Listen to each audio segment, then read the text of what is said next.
Esta noche, Aldo Rómulo Schiapacase, el popular comentarista deportivo, abandona el área chica para una íntima entrevista que va mucho más allá del fútbol. Aquí comienza Más Vale Tarde. Vino para acá. Mire, muy buenas noches, bienvenidos. Esto es Más Vale Tarde. Vaya a saber uno. Sí, ¿no es cierto? ¿Más vale tarde será cierto? Yo creo que sí. Más vale tarde que nunca, sí. Bienvenidos, ¿cómo está? Bienvenido, don Aldo Rómulo Alejandro Schiapacase. A Más Vale Tarde. Yo me había quedado... Mi madre sale siempre muy damnificada en este tipo de programa, así que te ruego que menciones también el cambiazo, porque en algún momento vamos a hablar, sí. No, lo tenía presente. Lo tenía registrado. Pero fíjate que se me olvidó. Cambiazo no es italiano. Es italiano, sí. O sea, con cueva me acordé, perdón, disculpe. Se puede decir, no necesito con cueva, ¿no es cierto? Cueva astrológica. ¿Sí? Suerte astrológica. Me acordé de tus tres nombres, pues pelado. No, yo me sí, había quedado en Aldo, Rómulo, Alejandro Schiapacase Cambiazo. Así nomás es. Schiapacase Cambiazo. Hombre, mafia total, ¿no? ¿Por qué habría que acordarse de la mamá tanto? Porque te apuesto que en el curso de la conversación van a salir mis viejos traumas con mi madre y ella que se Empezó al queda... tiro. Ella se queda hasta tarde viendo la tele y habitualmente el reproche es casi inmediato el otro día. Estuvo anoche y dijo de nuevo esa tontera y qué sé yo. Entonces parto diciendo que quiero mucho a mi madre. De aquí en más todo lo que se diga es... Mamá, te quiero mucho. Sí. Pero fue tan relevante porque eso puede ser una manera de cumplir con la mamá, digamos. Voy a nombrar a mi mamá porque si no mi mamá me jode, me dice tú esta tarde no me nombraste, hablaste solamente de tu papá y la cuestión. No, mi mamá para es ti es relevante. Sí. ¿Por qué tanto? Porque ella es la número 21 de 22 hijos. ¿Ya? Espérate. Mi abuela tuvo 22 hijos. Mi mamá es la 21. ¿Ya? Porque todas tías, tíos, muchos tíos. Sí, pero imagínate, ella que llegó a los 21, yo casi no conocía a mis primeros tíos. No conociste a tus primeros tíos. Vivían en Quillota, mi mamá, gente de mucho esfuerzo, fue profesora normalista, pero hay un momento en que ya casada le da un giro importante a su vida y se perfecciona en trastorno del aprendizaje. Es decir, lo que se llama en términos generales educación diferencial. Educación diferencial se llamaba en aquella época. ¿Tiene haber sido pionera de educación Pionera, diferencial? sí. Y fue directora de la carrera en la Universidad de Chile y batalló mucho y lo pasó mal en algún momento, pero yo creo que fue una mujer que se dedicó muchísimo a su carrera y nos dejó a nosotros educarnos como quisiéramos. Y francamente uno le agradece todo lo que hizo.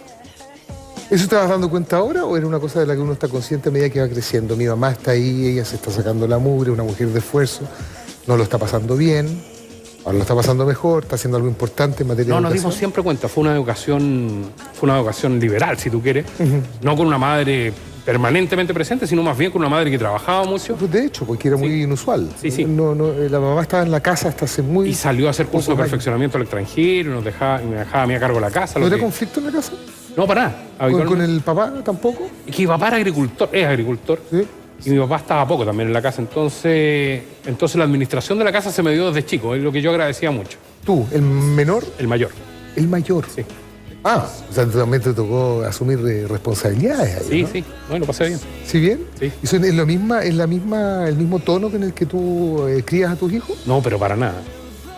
¿Lo contrario? Absoluto. O sea, yo igual soy un padre ausente, digámoslo. Salgo durante largas temporadas de la casa, se me echa mucho de menos. Trato de estar la mayor cantidad de tiempo posible con... Pero yo soy mucho más aprensivo de lo que eran mis padres. O sea, pero muchísimo más aprensivo. No, ¿será más aprensivo o se nota más en este caso? O sea, se sabe, porque a lo mejor tu papá no estaba en la casa, pero estaba permanentemente pendiente de sus hijos, no quedaba otra, había que salir a trabajar, tu mamá... No, mis viejos me mandaron, o sea, yo era un gallo que anduvo en micro desde chico, que en los peores momentos de la Unidad Popular me iba a pata por la Alameda, en medio de más de alguna trifulca, que tuve ciertos rangos de libertad impropios para estos días, que iba al colegio en Catedral con Matucane y por lo tanto también eran barrio... Vivía en barrio Toesca, de batalla. ¿no? En Toesca, sí. En Toesca, barrio tradicional. Vivía entre una comisaría y una casa de putas, que era francamente una cuestión simpaticísima. Digamos que la casa de Remolienda era de alguna manera no te voy a decir auspiciada, pero básicamente los clientes pasaban frente a la casa nuestra. Claro. Era una calle además que estaba permanentemente adornada con autos chocados. Llevaban los autos chocados y los dejaban estacionados en la calle. Las comisarías. Las comisarías, sí. Obvio. Hay una en Miguel Claro también que se caracteriza Sí. por No, sí, un tremendo barrio por- con muchísima historia, porque además era un barrio de gente muy mayor, muy adulta.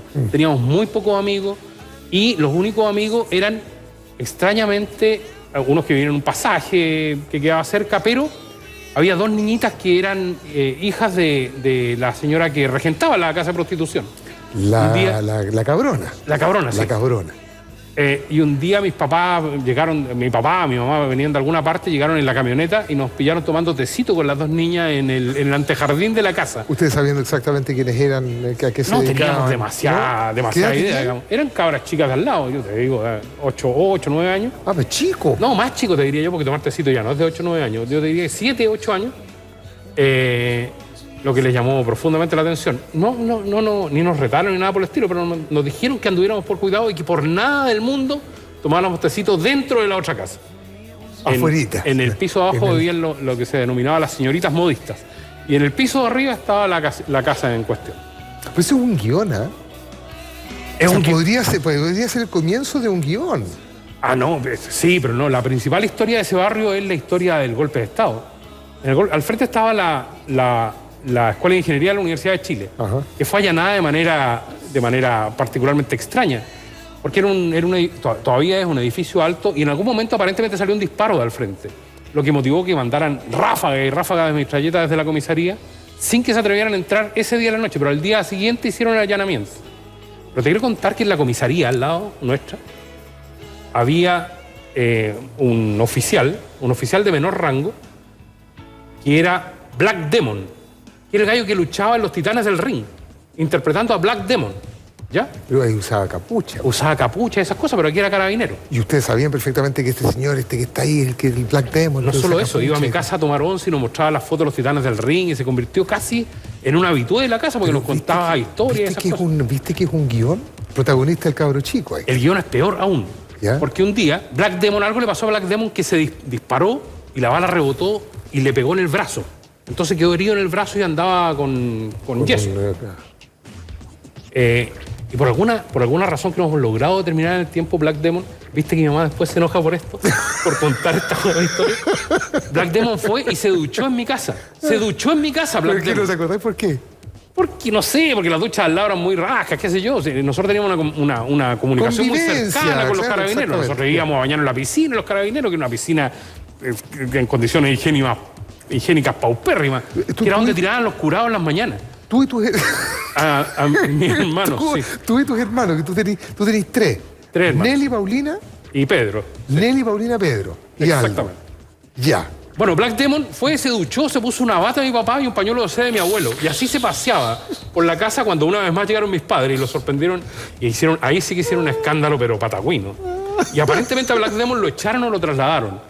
Y con mi hermano... Pero ¿cómo aparentemente eso no Pero puede, sí, no que puede el quedar en el- 73 yo tenía 12 años. Po. Ah, ya, estamos hablando del 73. Después de 73, todo esto inmediatamente después del golpe. Sí.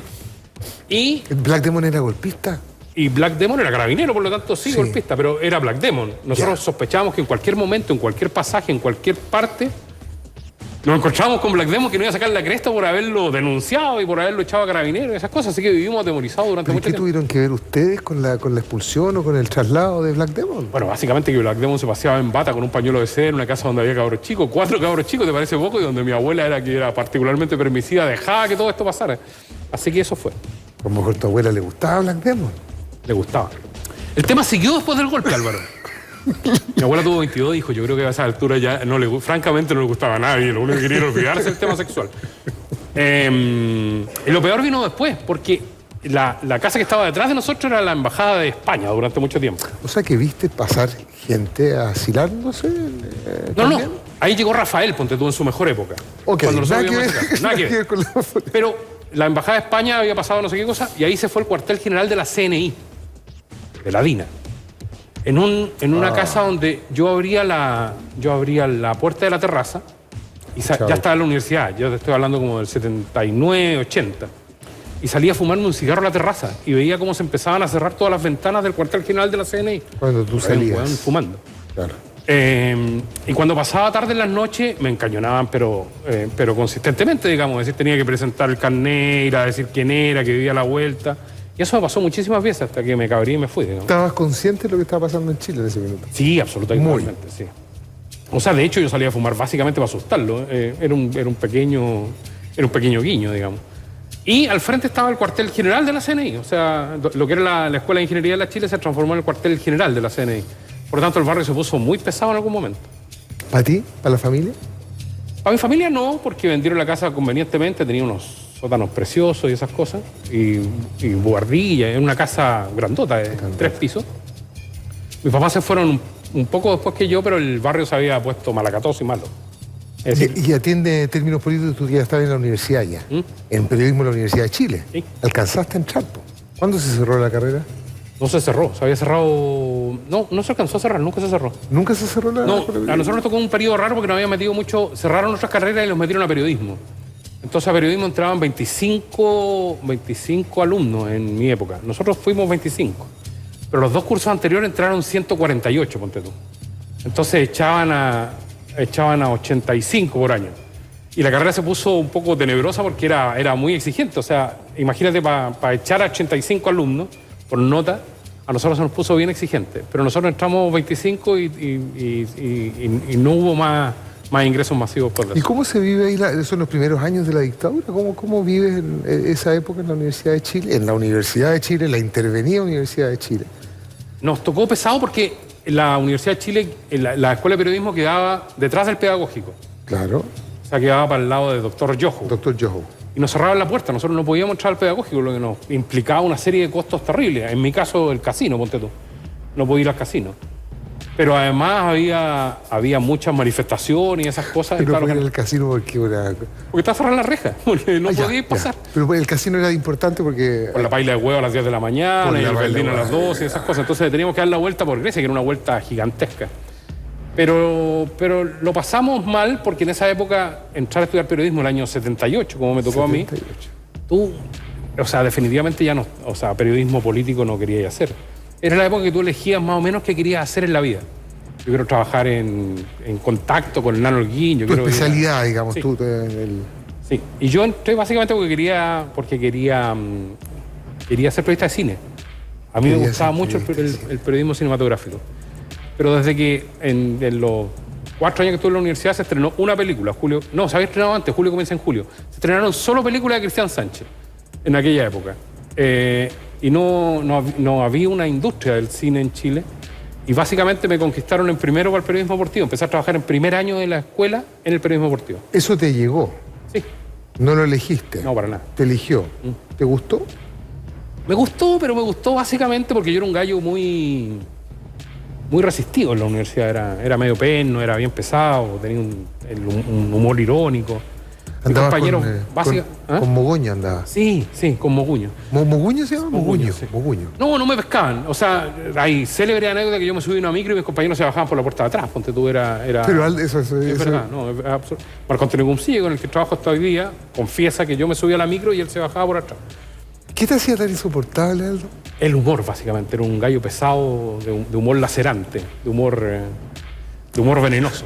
Pues sabía que había algo que te daba permiso para tener humor venenoso, digamos. La juventud, la irreverencia, la pelotudez. Pero con otros compañeros ahí dando vueltas también eran jóvenes, la juventud, la irreverencia también. No eran ni tan jóvenes, y mis compañeros, yo era el más joven del curso, una vez más. ¿Ya? Entonces era de alguna manera el perno que tenían que aguantar. Pero empecé a trabajar y en segundo año firmé un notable contrato con la radio cooperativa que me significaba no solo pagar la universidad por mi cuenta, sino que además que me quedara muchísima plata para invitar a la gente al cine. ¿Tú tenías que pagarte la universidad? Sí. O sea, no, me la pagaban mis viejos hasta que yo empecé a ganar plata. Eso quería decir, tus viejos no tenían problema en pagarte la universidad. No. Pero era barato en esa época. Entonces, cuando tú empezás a trabajar, te nace decir, bueno, ahora que yo estoy trabajando, claro, pago la universidad. pago la universidad. A mí es un sentido de la responsabilidad. Pero, qué sé yo, Álvaro, ganaba 25 lucas, por ponerte un caso, y la universidad me costaba 5. O sea, me quedaba mucha plata para sobornar amigos y para tener polola, digamos. Y ahí fue cuando empecé a conseguir a mis primeras pololas y a invitar a estos gallos al cine, lo que de alguna manera me convirtió en un gallo popular. Por lo cual no abandoné pero a lo jamás. mejor podría haber sido más resistido también. La pica, si te voy a ir porque No, porque era generoso, compartía. compartía, no sé. A mí me parece contradictorio eso. ¿Qué? Parece contradictorio ser resistido, tener un humor ácido, ser pesado, la gente se baja por la vida, pero es generoso. No, porque a la gente con plata lo aguantan todo, digámoslo, pues, o sea, seamos honestos. Si tú estás invitando, si tú pagas las mentas, pones la música. Pero lo hacíais con ese sentido también. Es decir, bueno, ahora tengo. No. Voy a cambiar la percepción que mis compañeros y la comunidad universitaria tienen. Lo hacía básicamente por sobrevivencia y porque esencialmente me parecía una buena manera de compartir lo que ganaba. O sea, a la cooperativa llegaste... Llegué, estuve un año, después me fui a la chilena por mejor sueldo todavía. O sea, empecé a ganar plata al tiro en el periodismo deportivo. Y qué sé yo, cuando salí de la universidad ya casi era comentarista, así que... Y eran dos radios, Chilena y Cooperativa, que en ese momento cumplían una labor importantísima en Chile. Que a mí, además, en términos de enseñanza, en términos de lo que estaba pasando en el país, me sirvió mucho, digamos. O sea, yo no cometería la pelotudez que mucha gente con mucha más enseñanza política sigue cometiendo. No tenía raja idea de lo que pasaba en esos años. O sea, bastaba con poner la radio para saber lo que estaba pasando. Yo además tuve la fortuna de trabajar en 2 departamentos de prensa que eran los que llevaron la batalla en aquellos años y lo pasé muy bien y aprendí mucho.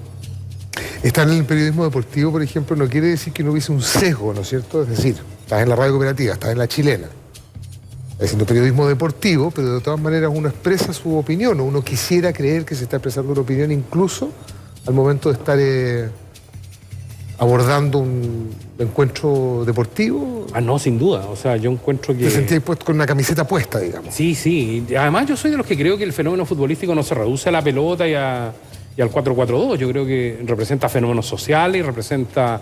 No era casualidad, por ejemplo, para mí que Cobreloa fue un equipo tan increíblemente poderoso a fines de los 70 y comienzos de los 80. O sea, ahí había toda una lectura que pasaba por algo que era mucho más, en mi criterio, interesante que lo bien que jugaban Merelo y el Mocho Gómez para el conjunto de Cobreloa. Ahí había un afán por tranquilizar a la zona de Chuquicamati y del Cobre, y lo mismo pasaba en O'Higgins, en Rancagua. Tú mirabas lo que pasaba con Colo-Colo en términos muy concretos, en términos del apoyo que había, y el fenómeno que me parecía lejos más interesante era el de la Universidad de Chile. Al Guatón Santiago lo llevaron a firmar contrato a La Moneda, es decir... Ambrosio Rodríguez, ¿no? Ambrosio Rodríguez era fiscal... Sí. ¿Cuál era el cargo? Un cargo muy curioso que luego desapareció. Sí, fiscal. era como procurador general de la República. Procurador general de la República, claro que sí. Y por lo tanto, al momento de... al momento de estar emitiendo una opinión sobre las dirigencias del fútbol, que no es algo poco habitual, digamos, es bastante común escuchar el periodismo deportivo, digamos, ese cargo, especialmente ahora con las sociedades anónimas deportivas. No sé si especialmente ahora, pero en ese igual ha sido un fenómeno muy interesante. Y al momento de hacer un comentario, por ejemplo, sobre personas que ocupaban estos cargos en el gobierno, el Procurador General de la República, Ambrosio Rodríguez, había cosas que no se podían decir o que había que andar con cuidado.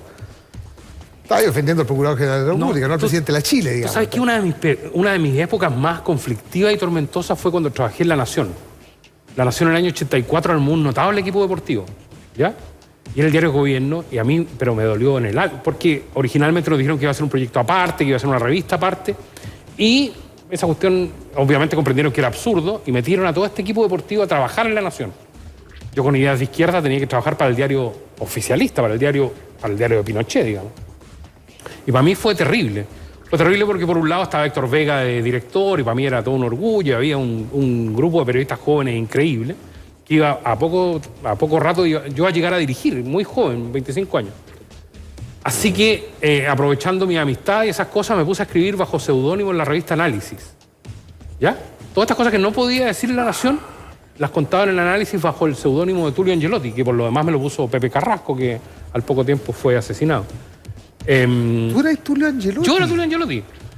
Y escribí, y me saqué un montón de cuestiones que no se podían contar en aquella época y las escribí todas. Pero es que tampoco se podía saber en La Nación que tú eras Tulio Angelotti. No, y nunca se supo. Se tenía chapa. No, pero hubo una instancia que fue terrible porque La Nación cumplió 100 años en alguna instancia o algo por el estilo.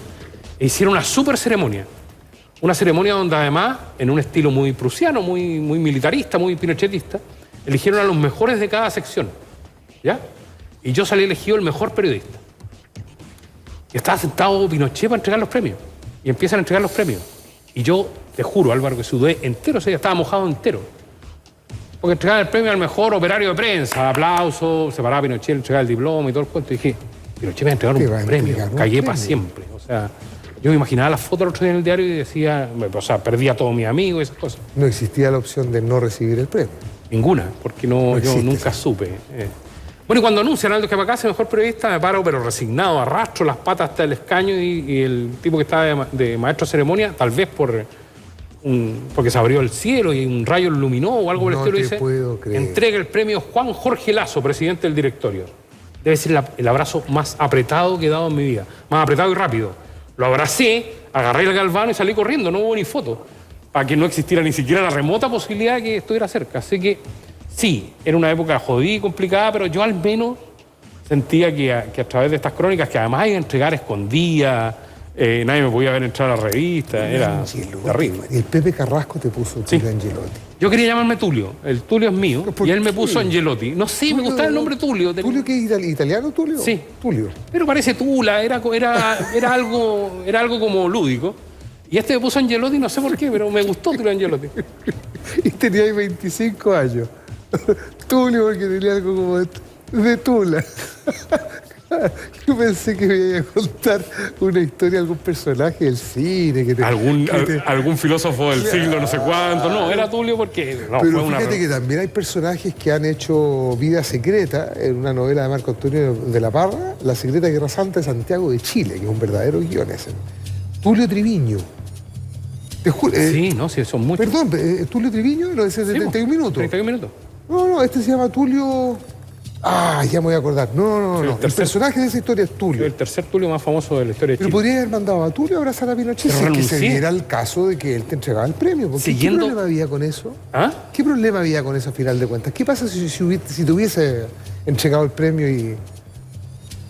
¿Qué hubiera hecho? Se hacía demasiado evidente mi historia periodística estaba marcada por la renuncia. De hecho, renunciar a análisis de manera absurda. ¿Hubiese renunciado entonces? ¿Aquí a la Nación? ¿Sí? Yo creo que sí, fíjate. O sea, de hecho, renunciar a Nación al poco rato, porque en el Mundial Juvenil del 87 que se hizo en Chile, yo ya era jefe de la sección deporte, y el director de aquella época estuvo Orlando Poblete primero, que me defendió muchísimo. Me defendió muchísimo de todos los reportajes que publiqué, de corrupción y esas cuestiones. Pero asumió uno que se llamaba Sáenz de Santa María. Y me reprochó que no había puesto suficientes fotos de autoridades en la inauguración del Mundial del 87. Y lo consideré un cargo pelotudo y absurdo y me fui. ¿Lo hiciste con su qué? ¿No poner demasiadas fotos de autoridades? No me di cuenta. O sea, era tonto, digamos. Era más importante... Sí, el fútbol. Exacto, mostrar lo que estaba pasando en la cancha, digamos. Y además el personaje que fue, no fue Pinochet a la inauguración, fue el ministro de Interior, ponte tú.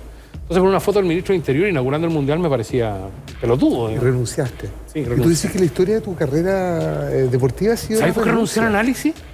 En análisis, en esa época trabajaba gente de muchísimo... Perdón por esta historia, la estoy desclasificando por primera vez.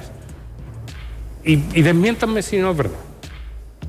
La gente del análisis, como la gente de todos los medios de comunicación de aquella época, dependía básicamente de los fondos y los recursos que venían de afuera y de las conexiones y qué sé yo. Y escribí un artículo de Karpov y Kasparov, en aquella época dos insignes campeones del mundo de ajedrez. Kasparov representaba toda la renovación del mundo soviético que se iba a traducir un par de años después de la caída del muro. Y Karpov era la vieja guardia. Y a mí me caía mejor Kasparov, era una cuestión por carisma, por manera de jugar al ajedrez, por estampa, en un deporte que en aquella época, por Fischer y Spassky, por todo lo que había pasado en el ajedrez, hizo una crónica a favor de Kasparov. En esa época se decía más moderno. Más moderno. Hoy día ya no se dice ya eso, no se usa. No. Y tocó justo que fueron Juan Pablo Cárdenas y... Director y Felipe Pozo, subdirector del análisis, fueron a entrevistarse con Fidel Castro. Con la esperanza, con la absoluta y total esperanza de, qué sé yo, de que Fidel Castro le hablara de la revolución y el proceso chileno y la vía armada. Y Fidel Castro le habló durante 1 hora del pelotudo artículo de Kasparov y Karpov. No puedo creer. Que era fanático de ajedrez. Entonces cuando vuelven me llaman a la oficina, primera vez en toda la historia. Yo llegaba, entregaba mi artículo y me reputean porque Fidel Castro consideró que tu artículo era una basura y cómo escribiste eso y todo el cuento, y yo no podía creerlo. No podía creerlo. Le dije, bueno, ¿saben qué? Ya, ok, me voy y me fui. Me fui, o sea, se acabó Tulio Angelotti. Por culpa de Fidel Castro. Por culpa de Fidel Castro. Sí. Pero deberías sentirte orgulloso, es una figura histórica. Guste o no guste, más allá de cualquier opinión, digamos. Fidel Castro, como si dijeran, no sé, pues... Que hubiera leído un artículo tuyo era notable. Pero que además que hubiera agarrado el análisis... Lo leyó con interés. Y lo leyó con interés, sí. Es que hay mucha inteligencia en eso, po. También, ¿no? Y había un gusto particular por el ajedrez. Él obviamente era de la vieja guardia y uno podrá estar de acuerdo con muchas cosas con Fidel, pero no va a venir a esta altura trata de decir que Karpov era mejor que Kasparov. O sea, guardemos las distancias. Se equivocó. Fue injusta. Fue injusto, no sabía de ajedrez, no sabía. Pero eso me recuerda a otro episodio donde hay otra autoridad que también interviene o trata de intervenir en que tú seas echado de Canal 3, entiendo, del Mercurio, ¿puede ser? ¿Maine Nichols? Ah, no, con Harold... es que con Harold trabajamos en La Nación de aquella época. Es que eso es muy raro, porque Sí. uno se entera unos años después Sí, que... pero ¿sabes qué? Álvaro, honestamente, yo he estado peleado con todos los presidentes de la Asociación Nacional de Fútbol desde Nasur para adelante. O sea, desde que tú empiezas a tener opinión, te peleas con los presidentes. Y cada cual establece las presiones de la manera en que lo estima conveniente. Para un dirigente es muy difícil entrar al mundo periodístico a pedir renuncia o pídete a este gallo que lo echen. Pero Harold había trabajado en el Mercurio. Además, Maine Nichols es periodista. Sí, pues es periodista. Entonces, yo a esta altura lo tomo como un hecho de la causa, fundamentalmente porque estoy más peleado con el sucesor de Maine Nichols que con el mismo Maine Nichols. Y en aquella época lo que me sintió a mí es que Harold se enojó conmigo por dos artículos bien pelotudos, por dos cuestiones que eran Las columnas que escribiste en el Mercurio, casi ¿no? humorísticas, sí. Una era una cuestión de a Harold le molestaba que los jugadores de Claudio Borghi jugaran a pegarle al travesaño. Entonces hizo una chunga con eso. Y la otra hizo una comparación entre lo que había hecho en la campaña y lo que había hecho en sus primeros 3 meses de mandato, digamos. No me habría gustado contarlo, lo contó en los sigonazos de Guarelo en alguna de sus... porque honestamente, Peter Dragisevich una vez... Siconazo de Guarelo. Una vez peleado con Peter Dragisevich, por ejemplo, buscó en la guía Aldo Chapacase y llamó a Aldo Chapacase. Y lo atendió mi papá. ¿Ya? Y en vez de decir, pucha, perdone, me equivoqué, le empezó a reclamar a mi papá. Durante media hora le reclamó a mi papá por la weá que escribía yo, digamos. Lo que consideré francamente impresentable. Es curioso, somos todos adultos. Y yo con Peter además tuve programas de televisión y cuando él se postuló de nuevo Colo-Colo yo me fui, renuncié una vez más. Entonces, no, cuestiones como esas pasan siempre. Y las renuncias, a ver, las renuncias se producen siempre por... Fidel Castro no le gustó el artículo que escribiste. ¿Cuál era el otro? La Nación. La Nación, un rumor de conciencia y un escrúpulo que te hace... ¿Cuál es la constante de las causas de la renuncia? Hay muchas. ¿Insatisfacción? ¿Te aburres? Te voy a tener que enumerar casi todo mi renuncia, lo que francamente me abochona, pero solo en la tele. Solo en la tele, por ejemplo. De Televisión Nacional me fui porque en algún momento me peleé con Carcuro y al rato me peleé con el Sapo Livingston por cuestiones profesionales. Si estáis editando un programa donde estáis peleados con las dos principales figuras, teníais que irte. Me fui.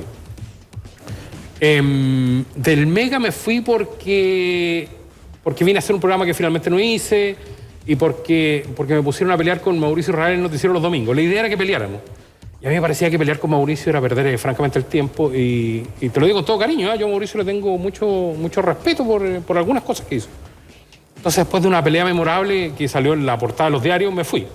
Porque ya consideré que era infame quedarse ahí. Me fui de Canal 13 porque nos censuraron el triciclo. Eso me acuerdo. Entonces, pero terminaste la temporada. Terminé la temporada. Caballero. No, lo que pasa es que hubo un capítulo en particular, que era el capítulo se tomó en aquella... Se enojó Fernando porque nos censuraron sin preguntarnos a Ítalo Pasalagua, donde confesaba por primera vez, creo, su homosexualidad. Entonces decidieron cortarlo y qué sé yo. Pero yo en ese mismo capítulo entrevistaba a la María Eugenia Weinstein, a la UCA Weinstein, que era una notable psicóloga. En un trabajo periodístico que resultó notable. ¿Pero sabéis qué era lo mejor? Que la entrevista con la UCA Weinstein, en algún momento, cuando teníamos que hablar de la sexualidad de los chilenos, la convencimos para hacerlo en el Hotel Valdivia. Y la UCA no quería. Yo le digo, UCA, créeme, María Eugenia, que lo voy a presentar de manera conveniente, que voy a decir la cosa de la fantasía y todo el cuento, y nosotros vamos a salir sentados en una cama del Hotel Valdivia después de una introducción conveniente. Ah, de una introducción te refieres a una introducción a la nota. Periodística. Ah, entiendo. Y lo cortaron estos malditos, cortaron la introducción. Entonces de repente aparecíamos a partir de la nada sentados con la boca Weinstein en el Hotel Valdivia. Entonces cuando le reprocho a quién era el ejecutivo que estábamos todos en torno a la mesa, estaba Fernando Paulsen, estaba Iván Valenzuela, estaba Juan Pablo González, que era el director del programa, estaba el Pájaro García, pura gente connotada, y había grandes e ilustres personajes por el lado de Canal 13. Me dicen, pero ¿cómo le vamos a hacer publicidad al Hotel Valdivia? ¿Pero qué publicidad cuando estáis haciendo un reportaje de cómo son los chilenos? Y me lo cortaron y me pasaron una carta del rector Rosso en aquella época, que te juro, Álvaro, que fue de pura mala cueva. ¿Pedro Pablo Rosso? Sí, donde decía, Dios está con nosotros. La carta terminaba diciendo, Dios está con nosotros. Y a mí me pareció que pasar la carta en ese momento donde se estaban discutiendo estas cosas era medio impresentable, y tiré la carta arriba de la mesa y la carta de mala cueva se pone a dar vueltas así. Y no para nunca, hasta el ejecutivo la detiene con la mano. Dije, aquí me cociné y decidí irme. O sea, me fui, ¿no? De Chilevisión me fui por varios conflictos, pero que en mi criterio el tiempo me ha terminado por darme la razón. Me fui también peleado con los ejecutivos, yo creo que me trataron re mal cuando me fui. Y así, o sea, te podría enumerar un montón de cosas. Y la última raíz de la cesación en sus funciones de don Álvaro Lara en Radio Cooperativa. Sí. Que hubo un medio que titulaba Terremoto en Cooperativa. Una exageración. Yo soy súper amigo de mis amigos. A mí me gusta trabajar con amigos y creo que soy muy poco camiseteado con mis medios, tal vez por toda esta historia. Yo no me camiseteo con los medios, me camiseteo con la gente que está en algún momento. Pero no voy a decir yo tengo una lealtad total con Canal 13, sino con quien en ese momento es particularmente tu jefe en Canal 13 y con los equipos que trabajas y con los que te involucran. Con Álvaro veníamos trabajando de hace 25 años, por lo tanto me parecía que una salida tan rápida, tan repentina, tenía que tener algún sustento, alguna explicación mucho mejor que la que tuvo y me fui con mucho dolor de la cooperativa porque es una radio que quiero mucho, que creo que ha representado mucho para mi historia y para la historia del país y todo el cuento, pero hay momentos y momentos, hay momentos que se acaban. Probablemente también por ser 25 los años que trabaja en la cooperativa, la gente en la cooperativa entiende de qué va, digamos. O sea, Aldo no es una sorpresa. Sabemos que Aldo es una persona leal, fiel a los que son sus amigos. Yo creo que la gente tiene una imagen distinta. O sea, yo creo que la Gallada, con el paso de los años, ha hecho una imagen en términos de que... yo creo que se fija más en mis defectos que en mis virtudes. O sea, creo ¿La Gallada en términos generales o la gente que trabaja contigo? No, la gente que escucha. Yo creo que que tiene la sensación de que me tomo pocas cosas en serio, de que no hay nada realmente trascendente y que valga la pena demasiada emoción al respecto. Y ahí todavía me da mucha risa cuando la gente se va de un medio y dice, no me dieron la posibilidad ni de despedirme. ¿De qué? ¿Por qué? ¿Bajo qué circunstancias? Yo no echo de menos el andarme despidiendo. De hecho, hice un partido bien ordinario que me tocó para despedirme de la cooperativa, que fue O'Higgins y Quique. Donde dije chao y gracias, digamos, decir, ¿qué más? No, yo creo que la gente de alguna manera te percibe en determinados momentos, en determinados programas y chao. Es decir, yo tampoco le doy demasiada importancia a lo que piensa la gente de mi trabajo, ¿no? Pero la percepción de la gente parece ser la correcta. Hay pocas cosas que te importan. Hay pocas cosas que ameriten. O sea, yo creo que las cosas que más importan son las que dicen relación contigo mismo. Son las que dicen relación con tus hijos, con tu familia, con tus padres, con tus amigos y esas cosas. ¿El trabajo no entra en esa categoría? En mi criterio no, fíjate. O las cosas sobre las que ejerzo mi trabajo. Había una época en que en Tolerancia Cero, ponte tú, yo tenía muchas discusiones con los panelistas, en términos muy en serio que se tomaban los temas. Y básicamente tengo la sospecha que me metieron a Tolerancia Cero para bajarle un poco el nivel a donde se discutía. Entonces, claro, ellos me reprochaban siempre que yo chacreaba el programa, que vos viniste a bajar el nivel del debate, mira las pelotudeces que decís, o cómo se te ocurre decir eso. En esa época era Paulsen, Villegas y el... No, yo entré con Libardo Buitrago. Buitrago. Guiller y Villegas. Mira, pues, no había llegado Paulsen. Y después llegó Paulsen. Así que... Y tú eras el anfitrión también. Yo era el que, claro, yo reclamaba mucho porque digamos. Si yo una vez más, introducía el tema, si yo introducía el tema, o sea, me tocaba hablar allá al fondo, si es que me tocaba, digamos, con lo buenos que eran para el fierro estos gallos. Entonces yo decía, pero ¿por qué cada uno no presenta un tema? Nos vamos alternando y todo el cuento. Y a mí me tocaba siempre introducir el tema y quedaba sin opinión. Entonces era... Es verdad que daba ahí, sí. Pero en aquella época, para ponerte un caso, cuando mis hijos mayores estaban chicos, me paseaba por cualquier parte y las señoras mayores me gritaban comunista de mierda, pero consistentemente. ¿Qué te has creído comunista de mierda? Y yo con los dos cabros chicos comprando zapatos. Esto no hace mucho. ¿Ah? No hace mucho, a menos que el tiempo esté pasando más Era rápido. el año, debe haber sido el 2002. 2002, sí. hace 10 años, 11 años. Recién lo reflexionábamos. Por Dios que pasa rápido el tiempo, sí. 10 años atrás. ¿Tus hijos te reaccionaban? ¿Cómo reaccionaban a eso? Se asustaban. ¿Le respondía ahí? A las señoras no. Además yo voy a los estadios. O sea, lo que te decía la señora era... Vaya, claro. o sea, es la mitad de lo que te dicen en un estadio. O sea, estás vacunado, tenías anticuerpos en ese sentido. No, pero además en el estadio, cuando tú entras a un estadio, que es muy cómico porque entras con la gente... Sí. Y la gallá te dice, oye, ganamos hoy día, oye, guatón, ganamos hoy día, ¿no? Y tú le dices, cuidado, que el Real es complicado. Y te dicen, weón, que no creí nada, que la mentalidad del chileno ya cambió, soy de la vieja escuela, tanta weá y toda la cuestión. Y cuando vais saliendo después de que perdiste, la misma gallada, el mismo gallo te dice, oye, weón, ¿cuándo hay que decir la verdad? Que somos malos, hay que echarlo a todo y todo el cuento. Entonces, son 90 minutos que enviaste, sí. Una vez me pararon arriba de un móvil a hacer un despacho.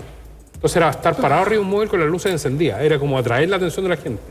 Nunca en mi vida me han pegado tantos piedrazos y escupitajos, pero jamás, jamás. Y además estaba como hecho, era como un era como el pilucho al que tirarle... Entonces, claro, está hecho para atraer la atención de la gente. Honestamente, claro. Álvaro, toparse con una señora que te diga comunista de mierda, un moco de pavo al lado de todo eso. No, o sea, no pasa nada. Da lo mismo. ¿Y el cine qué lugar ocupa? Usted entró a estudiar periodismo, perdón, porque quería ser periodista de cine. Sí. Claro, ¿y dónde quedó el cine en toda esta historia? Aldo cumplió 52 años. Ah, pero una historia... ¿Actuaste alguna vez? Es sumamente dolorosa, porque he trabajado durante 25... Yo tengo la colección completa de la revista Ecrán en mi casa, que ojeo de tanto en tanto. Trato de ver todas las películas que puedo en el cine, y no ni en el computador ni piratear. Tengo toda una rutina de cine, pero no he hecho nunca una crítica de cine. No me gusta hacer crítica, me gusta escribir de cine. Escribir artículos relativos al cine. Durante 25 años he trabajado en la revista Cinegrama. ¿Ya? 25 años. Estamos a punto de batir el récord y este mes no salió. En febrero no salió. Mi jefe me jura y rejura que en marzo sale de nuevo, con los premios Oscar que voy a tener que comentar. Pero para mí ha sido un proceso porque la revista... no vamos a decir que es la revista de cine en los últimos 25 años, pero una revista que tenga venta masiva. Me cuesta mucho, yo la compro para aumentar la venta, digamos. Y le digo a mi amigo me cuesta, que la compre. sí, me cuesta encontrarla. Pero para mí sería francamente muy triste que se acabara porque yo le tengo mucho cariño y mucho respeto. Y porque en algún momento cuando se acabe esta cosa del periodismo deportivo quiero escribir guiones. Y quiero prepararme para escribir guiones y quiero escribir guiones en serio. Pero es francamente imposible. O sea, he tratado de empezar mínimamente un cuento y no lo termino. Por la cantidad de pegas que hay, la falta de tiempo que tengo y los cabros chicos y todas esas cuestiones. ¿Ahí también hay renuncia? ¿Ah? ¿Ahí también hay renuncia? ¿En los cabros chicos? Sí. No, en los cabros chicos renuncio todos los fines de semana. En la historia. En la historia. Empiezo a escribir un cuento, lo dejo inconcluso. Trato de escribir un guión, no. Ajá. No, existe básicamente la sensación de que tengo algunas posibilidades de hacer cuentos a partir de los viajes, básicamente. Las coberturas largas, cuando te pasáis un mes en Arequipa, ponte tú, sin nada más que hacer que comentar un partido de la Sub-20, tenéis tiempo de sobra. Y ahí trato de escribir de las cosas que me pasan en los mundiales, en los Juegos Olímpicos, más aceleradamente. Pero en las coberturas hay muchísimo tiempo y las tengo publicadas, o sea, las publico, los escribo y los publico. Y en algún momento voy a tratar de... Ahí me escapo del evento deportivo en sí, voy a tratar de irme derechamente a la ficción. Me falta el salto a la ficción, que es el que me da miedo. ¿Tenías algún crítico tuyo? Bueno, crítico. Sí, juez. Alguien al que le muestres tu escrito, tus cuentos. No, lo y publico en el blog de la cooperativa y me hacen mierda en el blog de la cooperativa. ¿Cómo escribo? ¿Cuándo hay que hablar de la pelota? ¿Cuándo no sé cuánto? Y todo el cuento. O ¿para qué te mandaron a los Juegos Olímpicos para escribir esa basura que es qué sé yo, la historia de un gallo que viene de Ruanda y que se escapó de una matanza de cabros chicos y que corre la maratón y no sé qué cuestión? ¿Cuándo hay que escribir de deporte, tonto gil? No, es que a lo mejor no es el lugar para publicar eso. La gente estará esperando otra cosa de Aldo en el blog, ¿no? Pero me refiero cuando... Que le analice el 442 y esas cosas que ya... Okay. Obvio. Sí. Claro, o sea, no le resta méritos a lo que escribes. Pero francamente yo lo escribo por satisfacción personal. O sea, yo encuentro que me quedan tan bonitos, tan increíblemente bonitos. Ya, pero eso que quiero saber. Tú eres tu crítico. Sí. Antes de publicarlo, ¿se lo muestras a alguien? No. Tú eres tu crítico. No decís, oye, Paula, o sea, ¿cómo me quedó esta cuestión? O a tus hijos mayores, no sé. Sí, Álvaro, lo que pasa es que cuando uno es periodista entiende que yo escribo una columna toda la semana. Encuentro que me queda increíble. Y la despacho. Y la agarra un editor en el Mercurio que dice, otra vez se pasó en 2 párrafos. Y me saca 2 párrafos a la chuña, a la pinta de él. Y tú al otro día cuando leí la columna dices, esta cuestión me quedó medio inconexa. Yo habría jurado y yo tengo re mala memoria. Y además los malditos me hacen escribir la columna del día lunes. Que tengo que escribir entre que termine el partido y salgo en el noticiero, ponte tú. Entonces tengo 15 minutos para escribirla, la escribo así. ¿Ya? A diferencia de los otros columnistas que se toman su tiempo y se dan vuelta y la pueden mostrar, estas cuestiones. Yo la escribo así y la mando. Digo, yo no me acordaba que la había escrito tan recontra mal. Y me dice, no, te pegamos unos ajustes. Te pegamos una manito de gato, te la mejoramos. Te la mejoramos, sí. Claro. No, yo estoy acostumbrado a que mucha gente lee las cosas antes que sean publicadas. Y entiendo que hay... No lo veo como censura, lo entiendo como que hay que hacerle ajustes y esas cosas. ¿Cuál es el sentimiento que mejor acompaña para escribir, Aldo? En tu caso, cuando estoy triste escribo mejor, cuando estoy contento escribo mejor, cuando estoy indignado escribo mejor. Por ejemplo. Es que yo aprendí a escribir a máquina, en la Olivetti. Había que pegarle, sí, había que pegarle, porque no era ni siquiera eléctrica. Sí. Pa. Y mi primer computador me compré un computador para mandar las columnas por fax, no existía en internet. Yeah. Yo soy de la escuela, en La Nación tenéis que escribir 2 páginas como si nada, o sea, haces 2 páginas y escribía. O sea, sentimientos no... O sea, aprendí a escribir bajo cualquier... O sea, hay veces en que he escrito las columnas con los 2 cabros chicos peleando debajo del asiento, digamos. Y sé que me quedan 5 minutos para llegar a la hora del cierre y sigo escribiendo. No me importa un rábano lo que estén haciendo ellos debajo de la mesa, yo sigo escribiendo. No tengo... Y además en el periodismo deportivo tú sabes que el partido terminó a las 10 y tenés que llegar con la columna a las 10:30, no hay manera de decir voy a ir a comer antes de escribir, como decía Julito Martínez. Y uno la imagen que tiene, man, es que hay una compulsión ahí por... O sea, si tuviera que actuar la escena, digamos, donde el periodista debe llegar con la columna, hay un tipo obsesivo ahí que está indignado, que está enojado. No, había... Que tiene la necesidad de decir algo, digamos. En un viajazo total, había una época en que tú cuando te mandaban al extranjero despachabas por Telex, ¿ya? Sí. Que despachaban un Telex e iba corriendo una cinta de cartón al que se le iban haciendo perforaciones. Delgadita, sí. delgadita, el Telex. Esa cuestión después la ponía y la mandaban y se recibía acá.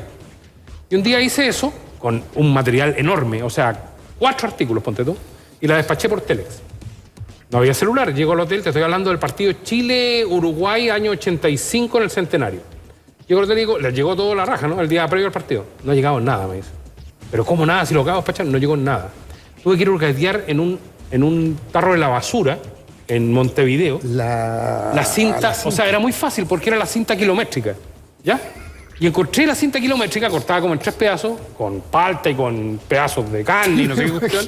Y la saqué de esa cosa, la limpié y la volví a poner en el Telex para despacharla. Y la despaché de nuevo. O sea, no, hay. ¿Qué te indigna, Aldo? ¿Qué te enoja? ¿Qué te molesta? La impuntualidad, esa es una. Sí, yo soy puntual. O sea, por eso paso enojado en mi casa, digamos. Me gusta cierto orden. Entonces hay que... Mi día tiene muchas cosas. Y por lo tanto tengo que estar muy ordenado. Si se me desordena uno, suena todo por atrás. O algo se cae. Por lo tanto, soy capaz de organizar un día en términos perfectos, siempre y cuando no pase nada entre medio. Pero no, me indignan otras cosas. Me indigna el retail chileno. Me indigna Me indignan las peleas que tengo que dar con las grandes empresas de este país. Es una cuestión indignante. O sea, yo entro Tú como consumidor, digamos. Sí, yo entro a las grandes tiendas enojado. Entro enojado.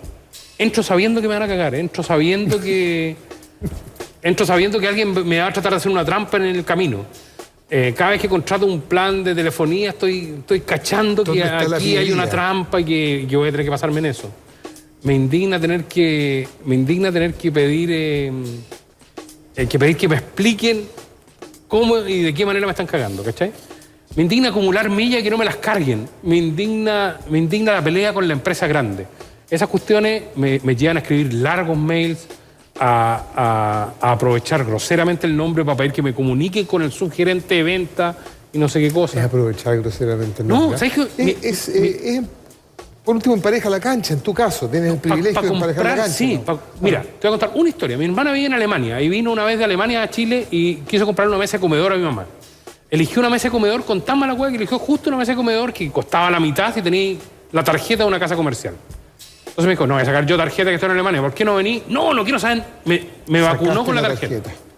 Y para sacar la tarjeta, el vendedor me dice, pongámosle 2 lucas. La mesa costaba 200 lucas, ponte tú. Pongámosle 2 lucas a la mesa.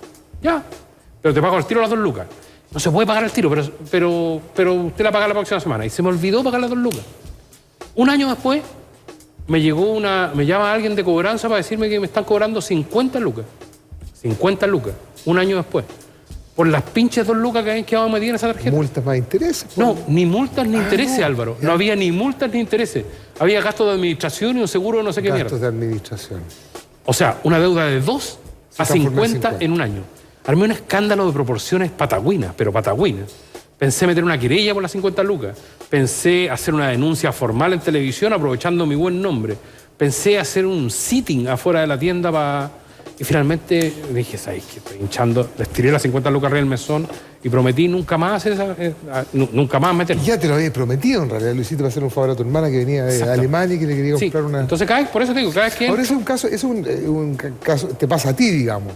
Pero ¿te indigna a ti en términos personales o también por lo que se le hace a otras personas que tampoco tienen la chance? No me indigna porque me lo hagan a mí. Las 50 lucas ya, ok, duelen y todo el cuento, pero francamente no... Hay un sistema ahí que no... O sea, me indigna que vivamos en esto. Entonces cuando veo en el diario, hace poco, 2 semanas atrás, leí en el diario que una gran empresa chilena está pensando comprarse una compañía de retail.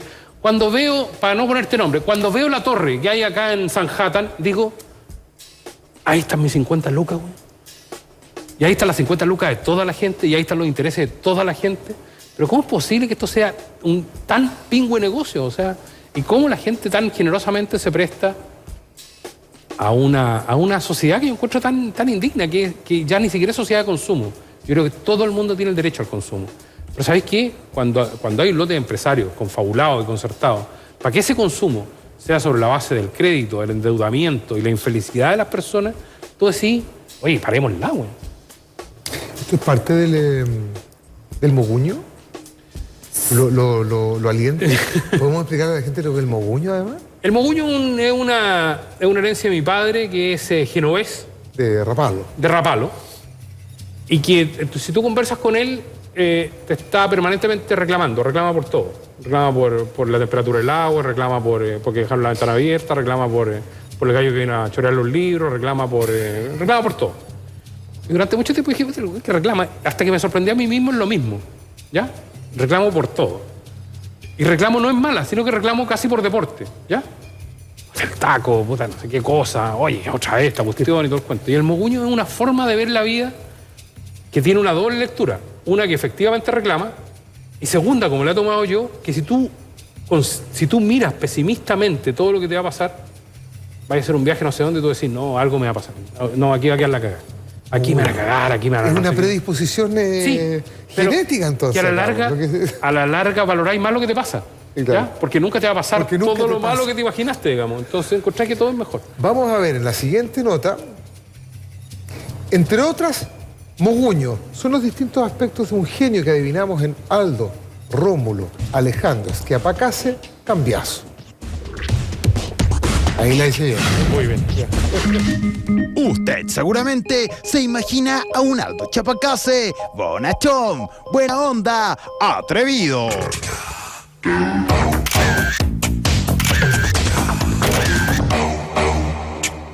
en realidad hay otro Aldo. Ese que nadie quiere en su día. Ese que pocos conocen. Soy el hijo de puta que manda aquí, joder. Dicen que a veces Aldo Rómulo Chapacase es una especie de Tony Soprano. Tiene esos pequeños arrebatos. Stress, maybe. Su genio, esa cosa italiana de su origen genovés. Él mismo ha dicho que a veces anda refunfuñando por la vida y que le cuesta expresar felicidad. Estoy llorando por ti. Cuando fuimos a preguntarle al periodista de Canal 13 y compañero de Aldo por casi 10 años, Eugenio Figueroa, sobre el carácter de Chapacase, incluso tuvo miedo de responder. Es que yo le tengo miedo al Aldo si le hago alguna pregunta o si le tiro alguna cosa, porque el palo de vuelta es fuerte. Mamón. Sin embargo, Eugenio dejó los miedos de lado y desmenuzó al periodista deportivo. Aldo, como tiene el Chapacase por un lado y el cambiazo por el otro, Aldo refleja esa cultura, pues él es extrovertido, ampuloso, dramático. ¿Qué cosas serán las que harán rabiar a Aldo Rómulo? Sus rabietas son por cosas profesionales, por una pauta mal hecha, porque le dieron una información equivocada, como te decía, porque no funcionó una repetición, o sea, ese tipo de rabietas. Y también sé que le molesta mucho que lo hagan madrugar para ir al aeropuerto, que tenga que ir, no sé, esperar a las 3:30 de la mañana al aeropuerto, y que lo tengan cansado, chato. Sí, pasa. Sus compañeros también recuerdan su mayor pelea. Y no fue con su jefe, tampoco con Harold Mike Nichols, ni con algún jugador de la selección chilena, sino con un computador. Such a feeling's coming over me. There is wonder in most everything I see. Not a cloud in the sky. Aldo en Turquía tenía que despachar para sus múltiples pitutos, Mercurio, Cooperativa, en fin. Escribía sus columnas, son distintas. Y cuando trataba de matar, un día trató de mandar temprano y no funcionaba el internet del hotel. Y fue a reclamar a la recepción y no lo atendieron y siguió peleando hasta que en un momento dado agarró su computador y estuvo a punto de tirarlo al suelo y quebrarlo. Un iBook nuevo. Puede trabajar así, se cayó el sistema. Teclado, ahora no funciona el teclado por la así no se puede trabajar. Era una escena dantesca, con el computador y dando manotazo al aire con el computador. Nosotros ya veíamos que lo rompía, pero finalmente solucionó el problema tecnológico, pudo mandar sus columnas y Apple vendió un computador menos porque se salvó eso. Pero hay que ser justos y decir que sus compañeros también hablaron sobre lo buena onda y simpático que es Aldo, tanto como un peluche. La mejor definición de Aldo la dio Ignacio Valenzuela. Dijo que Aldo era como un osito panda, tierno, cariñoso, como un peluchito. Pero cuando se enojaba era un oso grizzly.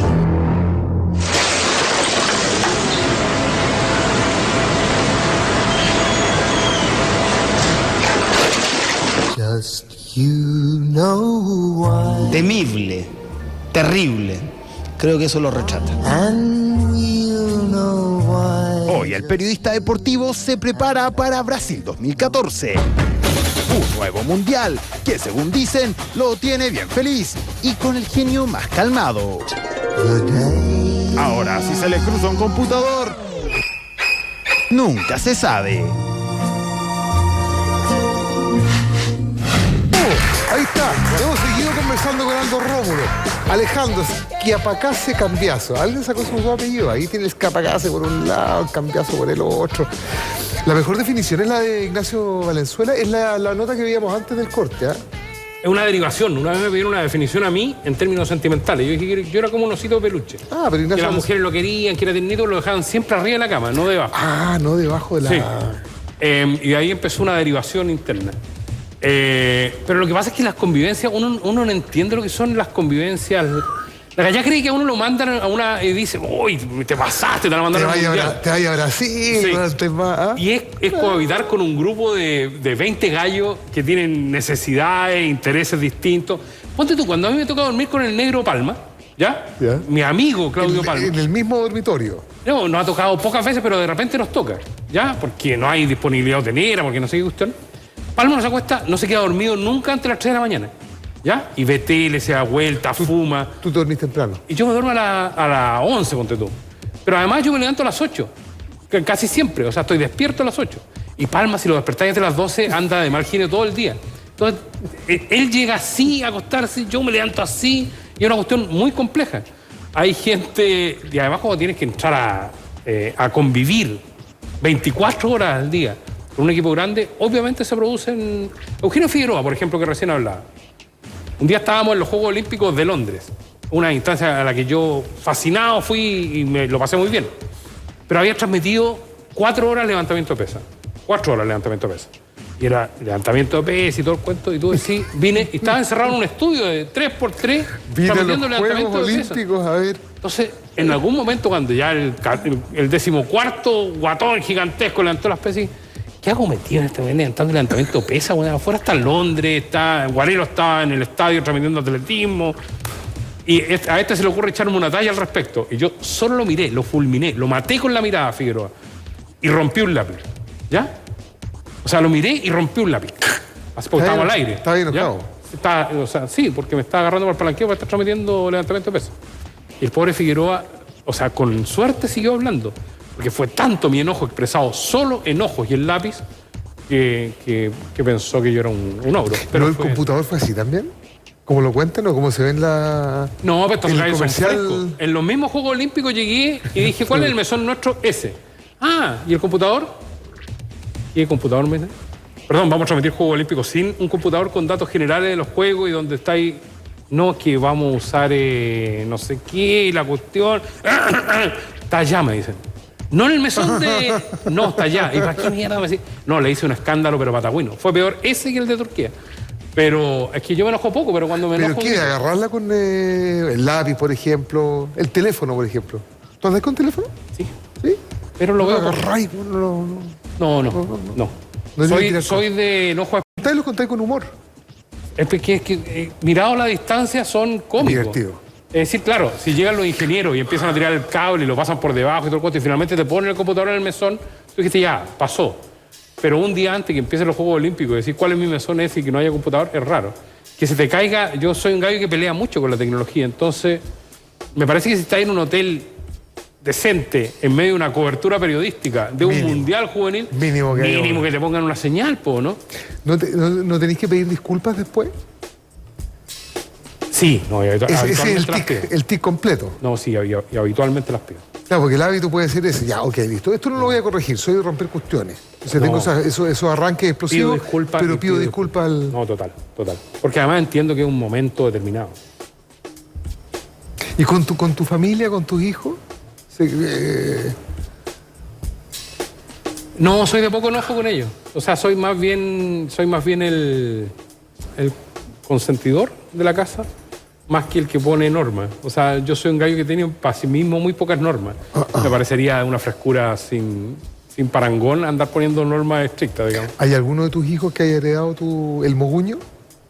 ¿Que no ves? No. Ninguno. No sé, hasta ahora. Yo pienso que a esa edad todavía no se manifestaba.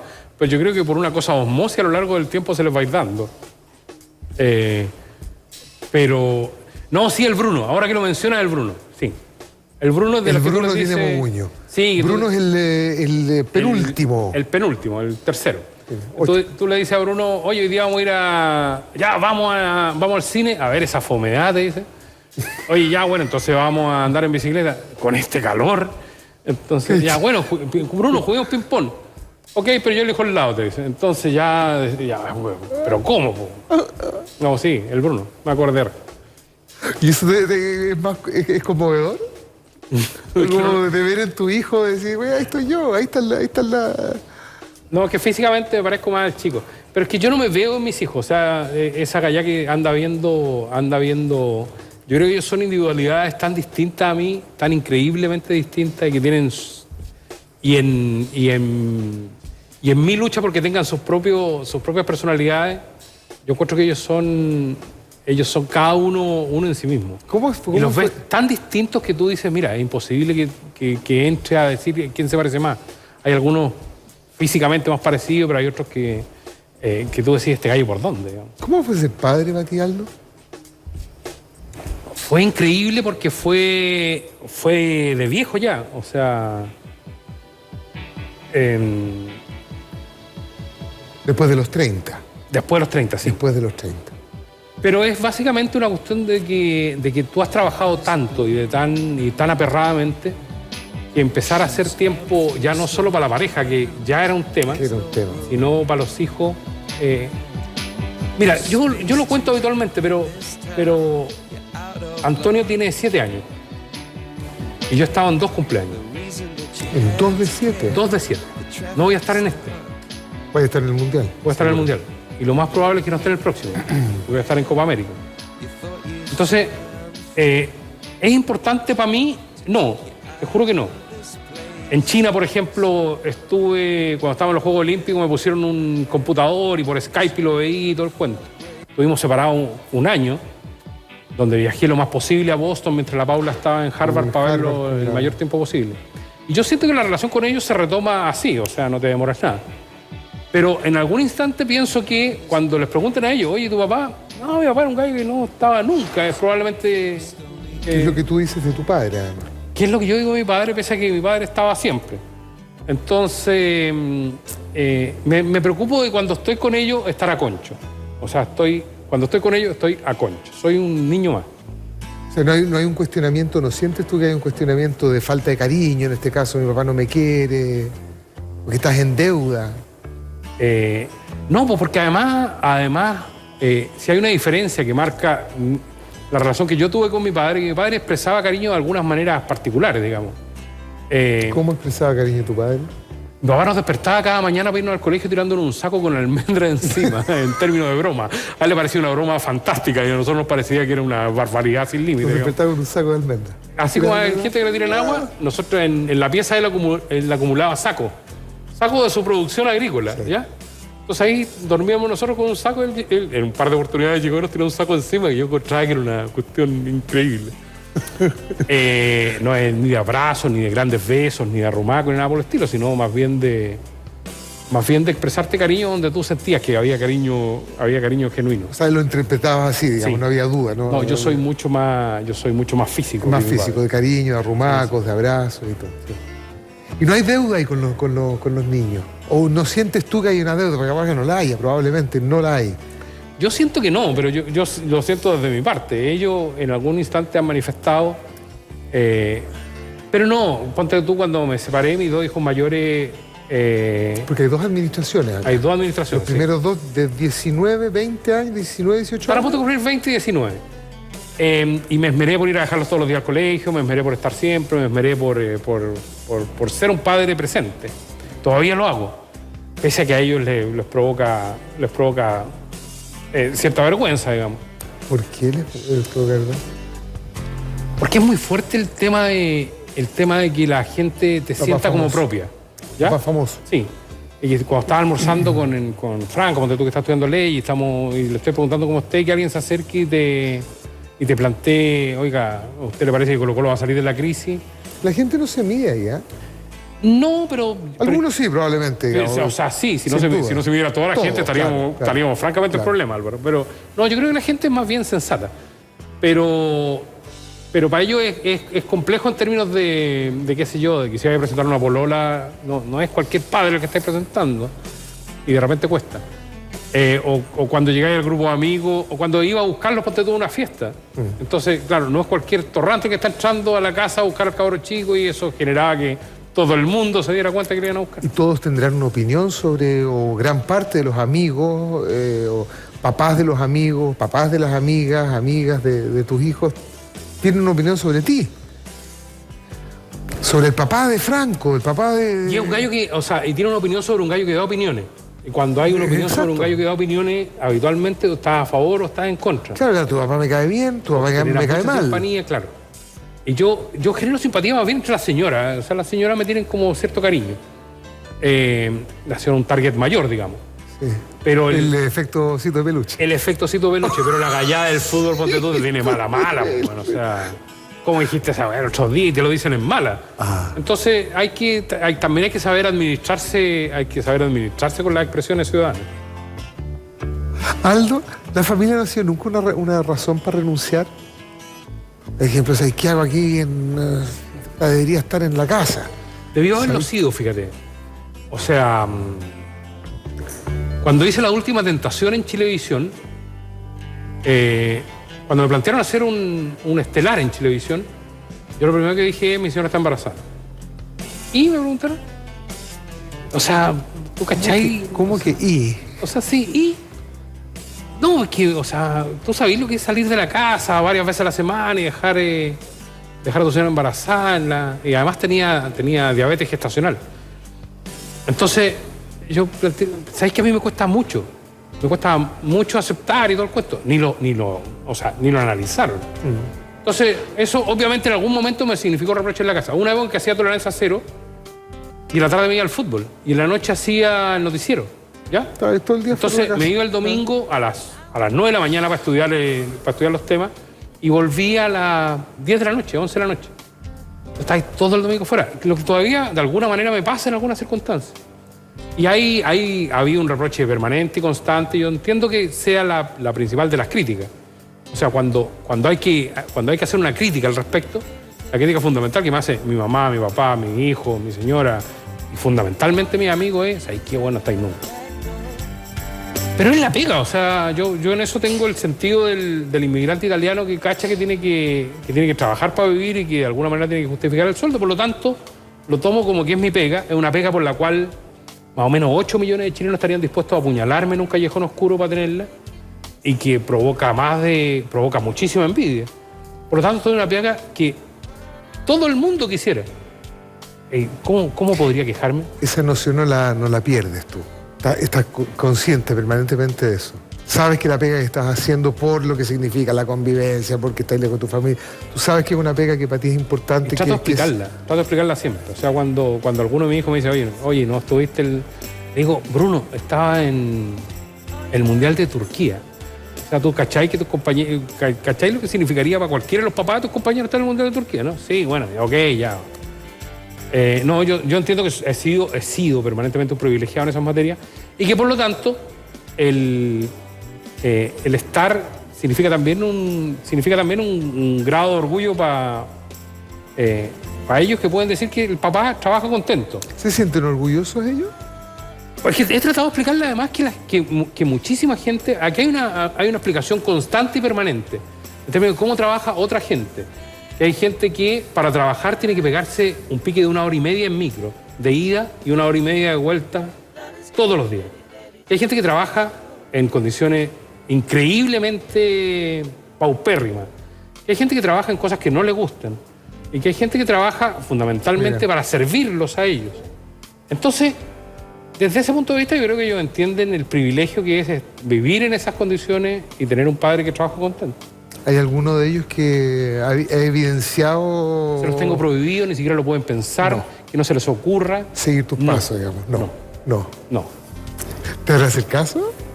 El Aldo, que fue el mayor, en algún momento lo planteó, pero fue tal la negativa que ni siquiera se... Hoy día está estudiando Derecho.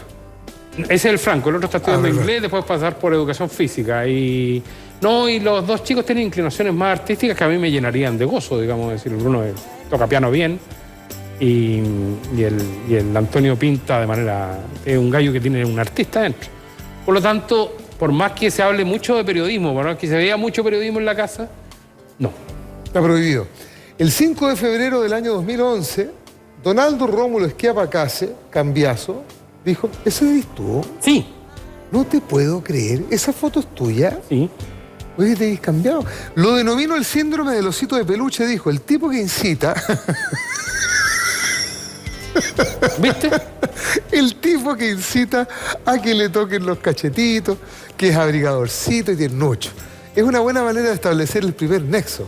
Pero el problema del osito de peluche es que siempre se queda sobre el cubrecama. No debajo, justamente, revista Paula 5 de febrero del 2011. Más o menos en esta misma época. ¿No has cambiado de opinión? No, para nada. O sea, básicamente el osito peluche ya está más deteriorado y esas cosas, pero es un proceso de involución, no de evoluciones. ¿Estás más deteriorado? ¿Tú crees que te vas deteriorado? Tenís más años encima, Es que yo me quería tanto, guatón. Pero, Yo por ejemplo, mira en esta misma, no sé, esta es de hace un tiempo, ¿no? Esa debe ser, no, tenía el pelo demasiado negro, debe ser de hace unos 15 años atrás. 15 años fácil. Pero Álvaro, yo fui siempre guatón, siempre. O sea, he sido siempre guatón, no me creo flaco ahora. O sea, no es que en algún momento te fuiste al chancho. No, yo fui, a los 2 años tenía los cachetes de este porte. ¿Tu papá es gordo? Nadie en mi ¿Tu familia mamá? gordo. No, soy el único guatón de todos mis hermanos y todo el cuento. ¿Tus hermanos son flacos? Pero flacos. ¿Y a qué se debe ¿Eres bueno para comer? No, básicamente me crió mi abuela. Y se hacían unas sopas criatureras en aquella época. Sopita de posta y había un... Hay 2 razones que explican eso. Uno, me crió mi abuela y me daba la comida que le sobraba a mi hermano por esa cuestión. Mi abuela tuvo 22 hijos. ¿Sabéis lo que le costaba dejar un plato medio comer? Me lo daba a mí. No se hace. No se hace. ¿Y te lo daban a ti? Sí. Entonces comías. Y la segunda es que todos los veranos me mandaban de vacaciones a la casa de mi abuelo en Quilpué. Y mi abuelo cocinaba muy bien, pero era italiano. Ajá. Entonces cocinaba fideo y esas cuestiones. Yo volvía con 10 kilos más. Y que en el curso del año, más o menos calibrado. Pero no, fui siempre guatón. Fui el guatón Chapacase siempre. ¿Ah? ¿Te trajo problemas? Jamás, no. O sea, no me trajo ni problemas físicos ni... O sea, me costaba pasar educación física, ponte tú. Okay. Nunca fui demasiado bueno para la pelota porque me costaba desplazarme. O sea, era un gallo más bien flojo para jugar. ¿El periodismo deportivo es una compensación? No. A veces, no sé, un arranque así de... O sea, piensa tú que fui periodista deportivo guatón. Piensa tú que llegué a la tele guatón. Piensa tú que pololeé guatón. Piensa tú que hice programas más o menos estelares guatón. Por lo tanto, nunca tuve un problema con el guatonerismo. Por lo demás, yo me considero todavía un guatón. Yo soy guatón, digamos. A pesar de un bypass gástrico. A pesar de 2 operaciones y de todo el cuento. Entonces, cuando lo conversaba con el médico, yo le decía, mira, mi principal temor, porque te mandan al psicólogo y esas cosas, mi principal temor, básicamente, es dejar de ser guatón. Pero espérate, yo no quiero dejar de ser guatón. Espérate, cuando te dice, te mandan al psicólogo y ese tipo de cuestiones, ¿quiénes te mandan al psicólogo? El doctor que te opera te dice, no, te va a cambiar la vida. Él te manda al psicólogo, te va a cambiar la vida. No. ¿Tú no querías dejar de ser guatón? ¿Para qué te hacía el bypass gástrico? ¿Salud? ¿Una cuestión de salud? Estamos hablando de... No. Hombre, es una historia es casi absurda. En algún momento, cuando engordé, o sea, me dio una hernia al hiato, acá. ¿Ya? Entonces fui y me operé de urgencia. Me operan de urgencia. El mismo médico me dice, ¿sabes que tenía un montón de problemas? Tenía cálculo en la vesícula. Me operé de cálculo en la vesícula. Mi doctor que me ha hecho todas las operaciones, que me conoce muchísimo. Y el mismo me dice, ¿sabes que no podéis seguir así? Te voy a poner una banda gástrica. De esas cuestiones que te aprietan en el estómago. Era todo atribuible a tu sobrepeso, digamos. Sí. Las hernias, que se me salían las hernias. Sí. Dijo, pero no me hinchí y todo el cuento. Y me puso una cuestión donde comía mal y penca. ¿Ya? Tenía que comer molido y esas cosas. Y me pasaba atorando. Me atoraba muchísimo. Y un día en Portugal, cubriendo a una selección chilena, pedí un plato típico mientras trabajaba en el computador. Sí. Entonces el plato típico era como una sopa marina, una cuestión así. Y de repente, con todo el periodismo chileno detrás, con Milton Mee y todo el periódico, me atoro con una espina de pescado. Me atoré con una espina de pescado. Yo que ya estaba acostumbrado a atorarme, voy y trato de botar la espina de pescado. Estoy en eso, cuando me sale una hernia de este porte, Álvaro, acá, con la cual jugaba. En la noche me la metí y me la sacaba. Sabiendo que era una hernia, digamos. Sabiendo que era una hernia, sí, ya tenía la experiencia y todo.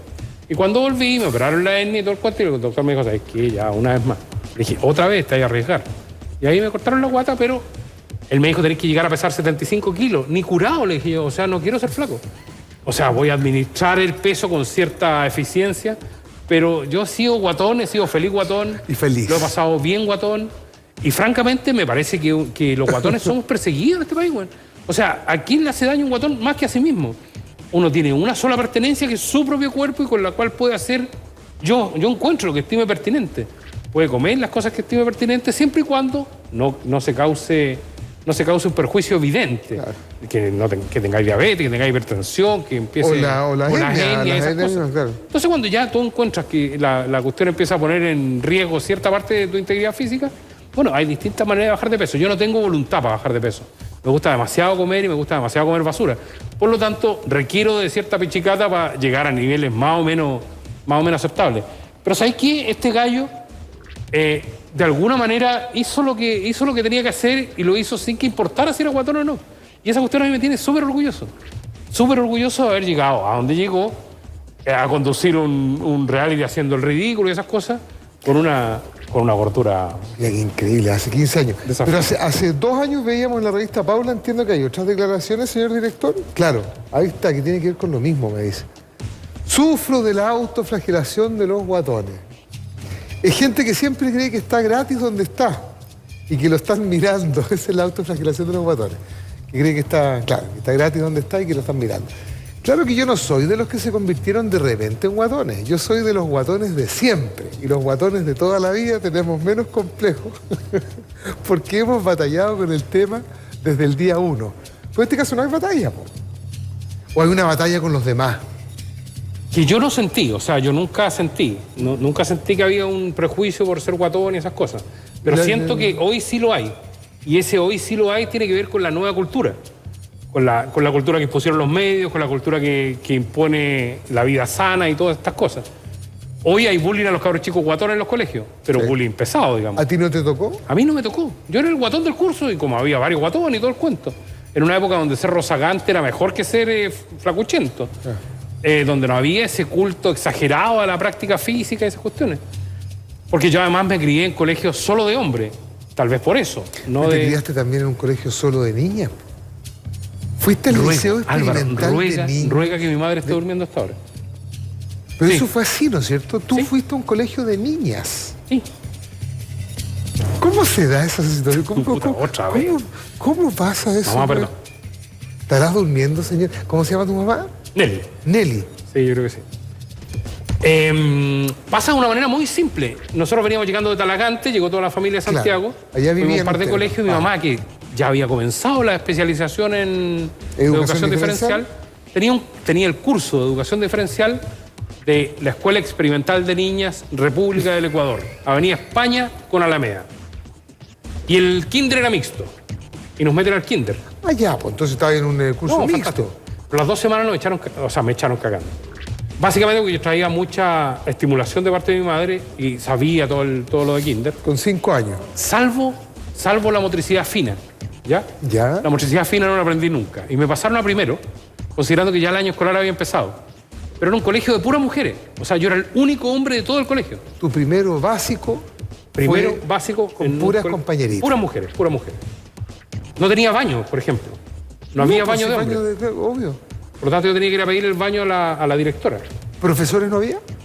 Profesor el señor Musiet, que yo creo que usaba el baño mujeres. ¿Todavía te acuerdas? Pero había uno solo, digamos. Yo creo. Pero es que era el profesor de música y hacía mucha danza y esas cosas. Y ya, lo de primero se entiende, Álvaro. Sí. Primero se entiende, mamá. Mamá, está bien, claro. Pero segundo, ¿cómo se entiende? ¿Cómo se explica que en segundo año te pasen al mismo colegio? Y la explicación de mi mamá es que la profesora de segundo año era increíblemente buena.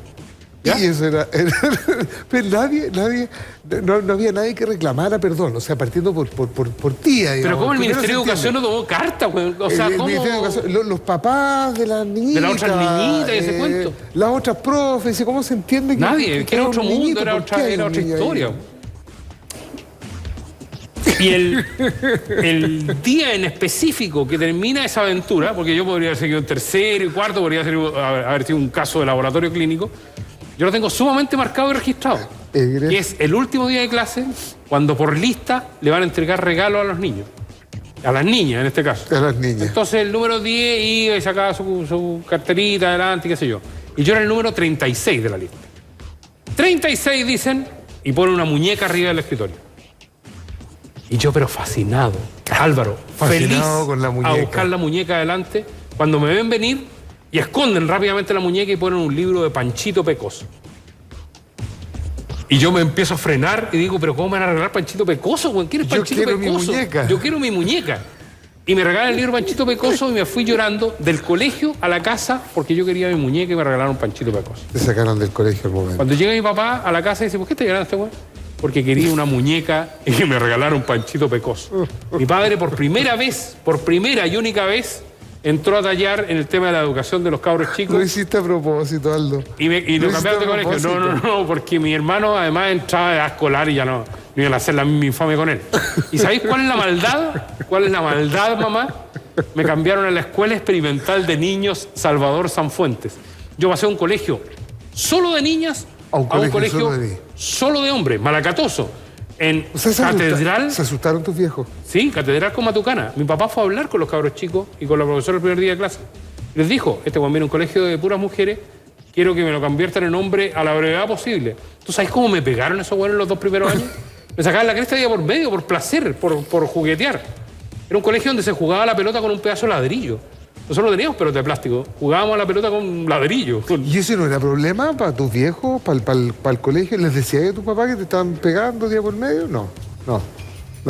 Si él fue a pedirle que me pegara, ¿qué iba a hacer yo, güey? Pues te estaban pegando, güey. Sí, pero ya aprendí a... O sea, perdón, desde la perspectiva de hoy, un bullying. Aprendí a defenderme. Lo que fue bueno. 2, ¿pegaste? Cambié rápidamente los juegos del papá y la mamá y esas cosas a... Panchito Pecoso. A jugar a la pelota con ladrillo. O al caballito de bronce. Yo era un genio para el caballito de bronce. Me gané a mis compañeros gracias al caballito de bronce. ¿Tú jugaste caballito de bronce? ¿No? Sí, claro. Yo caía con las rodillas y esa masa muscular arriba de los... O sea, era imbatible mi equipo en el caballito de bronce. Y tuve yo me acuerdo de la pelea donde me defendí. Yo me acuerdo del pobre Vera. En ese momento. Me acuerdo cuando ya me estaba cabreando. Me acuerdo el par de combos que pegué. Perdón, Vera. Y que desde ese día la cuestión cambió. O sea, yo encuentro que fue un proceso natural y lógico de aprendizaje. Pero era como la maqueta del niño, digamos, colegio de hombres, agarrándose a coscachos, jugando a las cuestiones de hombres, con la ladrillo, el colegio de hombres al que costaba mucho llegar, al que me iba en micro y me volvía en micro, al que quedaba frente a la Quinta Normal. ¿De corte socialista? Yo, de corte socialista, profunda y totalmente socialista. ¿De qué año estamos hablando? Estamos hablando del 73. Cáchate, pues, mira. Y ahí te pilla el golpe. Me pillé el golpe ahí, y no solo me pillé el golpe ahí, yo en octavo básico tenía un compañero que era papá. Había sido papá, qué sé yo, no sé cuántos años tendría, 12 años, 15 años. Y de ahí me fui al Instituto Nacional, que también eran puros hombres, pero ya era otra cosa. Y donde también me costó entrar porque entré a un curso por calificaciones. Entré al B, al primero B. Y el primero B traía historia de 6 años atrás. Digamos. ¿Internado? No. Ambulatorio. Ambulatorio, completamente. Aldo Rómulo Esquiapacase, cambiazo, me faltó Alejandro. Rómulo. Podría haber sido Rómulo, Remo, Esquiapacase. Tú sabes que yo debería, también lo he contado, pero yo debería llamarme Jesús. Mi mamá se cayó cuando estaba embarazada y hizo una manda. Este cabro chico sale bien, se va a llamar Jesús. Lo que me hace interpretar con el curso de los años que no nací bien.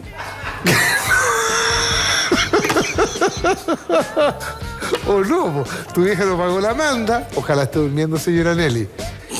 No pagó la manda y Dios te castigó. Esa es la otra. Estamos con Aldo, es Más Vale Tarde. Vamos y volvemos. Qué bueno.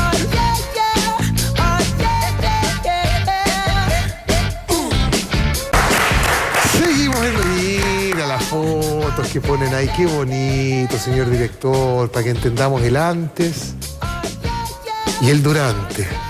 Porque el después no se lo vamos a poder mostrar todavía, no tenemos ese don de mostrarle el después. Usted no más sabe cuál es el después. Muy ajado, yo encuentro que he tenido una muy mala vida, así que va a estar muy ajado. ¿Has tenido mala vida, creí? Sí. ¿Cómo imagináis el después? ¿Te imagináis de viejo? Viejito. Fíjate que una pregunta que me planteo más o menos consistentemente en términos de cuándo voy a... que me obligan a plantearme, además, cuándo voy a bajar el ritmo, cuándo te voy a dedicar a la agricultura y esas cuestiones. ¿Está en tu plan de la agricultura? No, para desgracia mi padre no. Mi papá considera que todo lo que yo hago no tiene ningún sentido, que a mí me regalan la plata. ¿Tú cachai eso, no?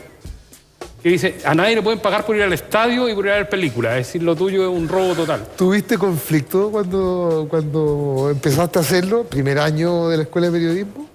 Al tiro, periodismo deportivo. Partiste al estadio de una, ¿no es cierto? Sí. ¿Y te decía lo mismo tu padre? Sí. No, desde esa... ¿Te van a pagar por eso? Viene desde esa época, pero era peor porque yo me ponía detrás del arco. Entonces en algún momento vinieron los trabajadores de su parcela a ver un partido importante de Colo-Colo, una cosa así, y me vieron tendido detrás del arco. Y llegaron y le dijeron a mi papá, oiga, el cuche se pone detrás del arco y se echa. Y desde ese día mi papá considera, papá, que no es trabajo. ¿Había alternativa o no? ¿O se te estimuló otra alternativa? Sí, él habría sido muy feliz si yo hubiera sido agricultor. Sí. ¿Cómo entraste a la escuela de periodismo en la Chile? Porque era muy bueno para escribir y porque tenía una clara tendencia a las humanidades. Pero mi primera opción... ¿En medio de toda la historia... aptitud académica sí, o el bachiller? Pero la hice en septiembre, un año muy raro donde la prueba de aptitud académica fue en septiembre. Rarísimo. ¿Ya?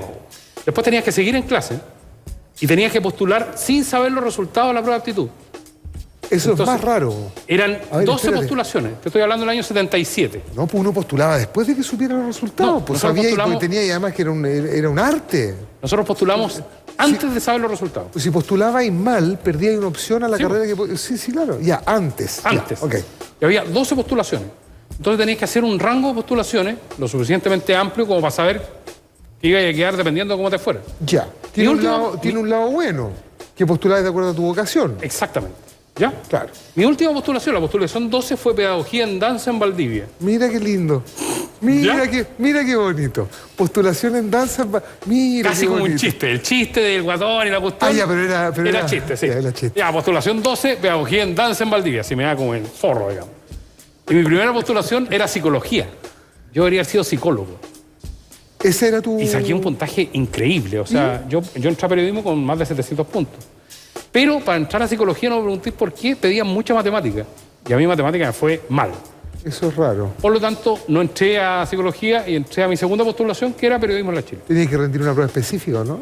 ¿Se llamaba prueba específica en esa época? ¿De psicología? Sí. De periodismo, no. ¿La de ciencias sociales? Yo di biología, me fue muy bien. Di historia, me fue muy bien. No di la de matemática específica, pero di matemática y la otra. Como no diste la matemática específica, no pudiste entrar a psicología. No. ¿Pero no? No, te pedían matemática normal. ¿La normal? Y en esa saqué 602 puntos. ¿Salvaste con historia y con No, para periodismo no te pedían matemática. No era lenguaje, se llamaba... se llamaba lenguaje, se llamaba... Sí, lenguaje se llama. En mi época se llamaba lenguaje y la otra se llamaba matemática. Tienes razón, sí. Claro, que antes el ramo se llamaba castellano. Y ese cambió a ser lenguaje. Sí. ¿No te penó nunca? ¿No estaba ya las patadas primer año? Yo habría sido un psicólogo increíble. Porque además un poco lo que hiciste después en tu carrera, de todas maneras, es que yo creo que me sirvió. Yo seguí leyendo psicología, seguía tendencia, era gestáltico, pese a que me trataban de meter el conductismo a sangre y fuego en la época de la universidad. Pero no, me gustaba mucho la psicología y yo encontraba que era una pega ideal. Mi viejo también habría considerado que escuchar a la gente no era pega, pero... Claro, el cuche se la pasa echado. Tiene la gente echada y se la pasa echado y se echan los demás. Oiga, hay un emplazamiento del señor Figueroa a su persona, Donaldo Rómulo. Sí, un emplazamiento. Escuchemos. San Luis de Quillota fue campeón de la primera vez. Y Aldo siempre ha dicho, públicamente, que él es hincha de San Luis de Quillota. Que yo no sé si es real por la historia que él cuenta, que sería bueno que la contara, o si en definitiva es otro de los tantos artilugios que utilizan los periodistas deportivos que están a su nivel para no reconocer hinchismo por algún club que pueda eventualmente generarle problemas. Entonces yo creo que es el momento para que Aldo, primero, cuente a la gente por qué se dice que es el hincha de San Luis de Quillota, y si lo es, bueno, ¿y el festejo? Tiene razón, yo no sé si ustedes acá en el estudio están de acuerdo con el emplazamiento, pero me parece del todo pertinente que a esta altura del partido, siendo, febrero del 2014, que usted nos diga, ¿de quién es hincha? ¿Efectivamente es hincha San Luis de Quillota? ¿Eso es efectivo o es un chiste? Es una historia... Es un artilugio. Es una historia que la ha contado y créanme que es la verdad. Álvaro, entré a estudiar periodismo en primer año. Me llamaron de la revista Fotosport, que se llamaba en aquella época. Yo era hincha fanático de la Unión Española. Lo fui desde el 70 hasta el 78. ¿Ya? Viví los títulos de la Unión Española, 73, 75, Esas 77. finales gloriosas contra Everton de Viña La del Mar. primera fiesta de mi vida, esa la perdimos. Esa fue la primera fiesta de mi vida. Yo lloraba en una fiesta donde había señorita y yo andaba con una camisa a cuadro porque la Unión había perdido ese día con el Everton de Viña del Mar. Hincha fanático de la Unión. Me gustó la Unión Española, pese a que mi papá me llevaba el partido del Audax Italiano, no me gustó nunca el Audax Italiano. Y un día íbamos en la radio, veníamos del campo, y estaban transmitiendo el partido del Audax con la Unión. Y en la Unión jugaba un gallo que se llamaba Pedro Arancibia. Y yo encontraba que llamarse Pedro era lo máximo. Pedro era como un cuento de García Márquez. Como la canción, Pedro P. Sí. El mejor de todos, Santa Fe. Y me hice hincha de la Unión, y fui hincha de la Unión durante mucho rato, hasta el primer día de trabajo.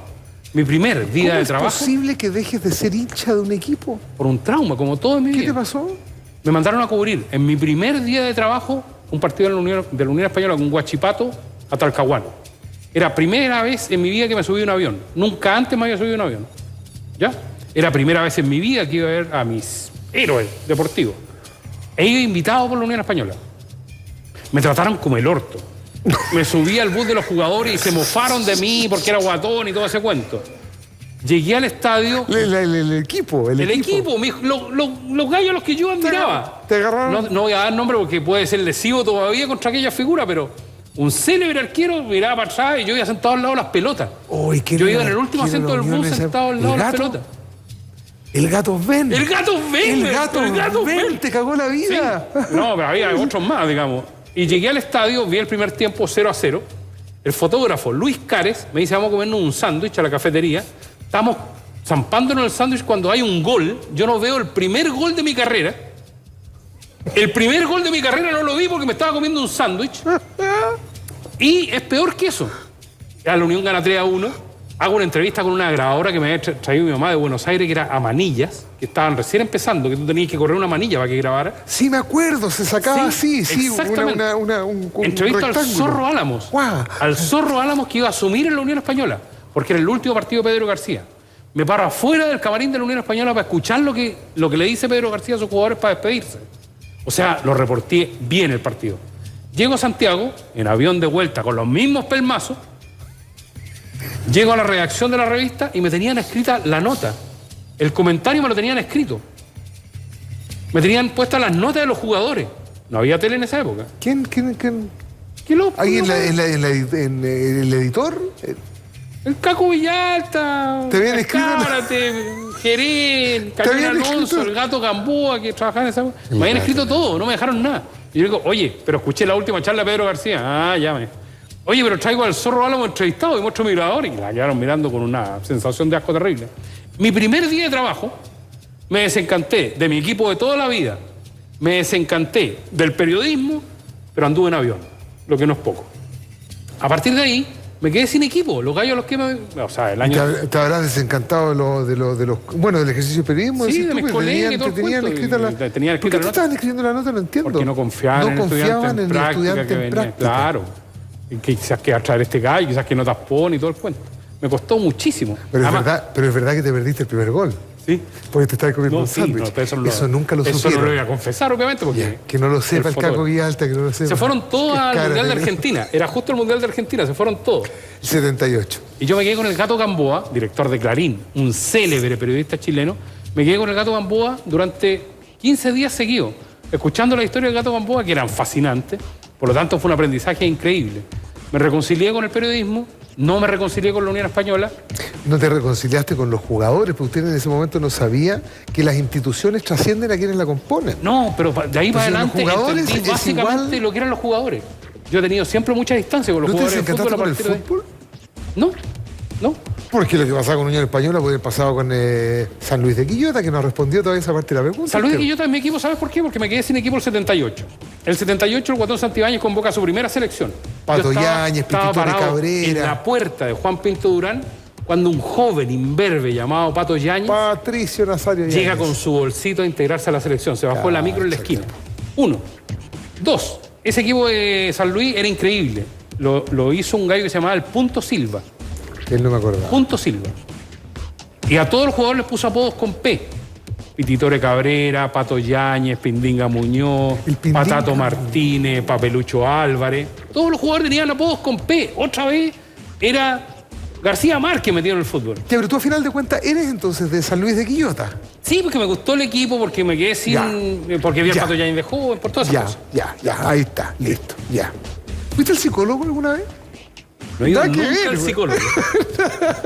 Por lo que te contaba, a propósito de ser hincha San Luis. No, a propósito de estos traumas, güey. A propósito de ser de la Unión, de haber perdido la española, el periodismo, te habrás reconciliado después, bueno, y porque, bueno, por último, ya pasaste la cincuentena, no sé, pues. Querías ser psicólogo. Sí, no yo creo que por eso no he ido nunca al psicólogo. O sea, porque entiendo demasiado psicología como para entender cuáles son las claves de mi propia existencia. Pero eso es como decir, mira, yo sé tanto de fútbol que me meto en una cancha y soy el mejor de la cancha. Pero en el aspecto específico del fútbol, yo creo que porque vamos a entrar a ese tema, ¿no? Sí. Fíjate que el fútbol es el fenómeno, en mi criterio, más democrático, más increíble del siglo XX, más inentendible. Hablemos del deporte en términos generales. A mí el fútbol y el deporte en general me interesa por un montón de razones que trascienden la cancha misma. Me interesa por la historia, me interesa por los personajes, me interesa por el embrujo que provoca en la gente, me interesa por las emociones.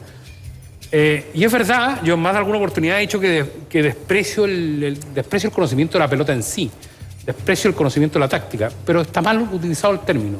No lo desprecio, lo coloco en un orden secundario dentro de lo que me apasiona. De lo que a ti te apasiona. O sea, debo tener la colección de ficción futbolera escrita más grande de Chile. O sea, nadie ha leído más libros de ficción, de fútbol que yo. Tengo una colección de películas de fútbol que debe ser la más grande del mundo. Nadie debe haber visto más películas.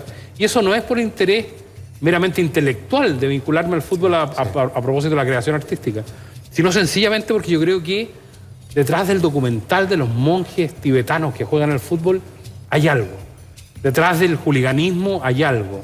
Detrás de los cabros chicos que se omnibulan con las figuras hay algo. Detrás de esa pasión hay algo. Y es verdad, yo me enfrento tradicionalmente a mis colegas que creen que el fútbol solo se juega en la cancha. Yo creo que es una soberana pelotudez, digamos. A mí lo que más me ha llamado la atención en la última semana es Palestino y su camiseta. O sea, yo encuentro que detrás de Palestino y su camiseta hay una historia increíble.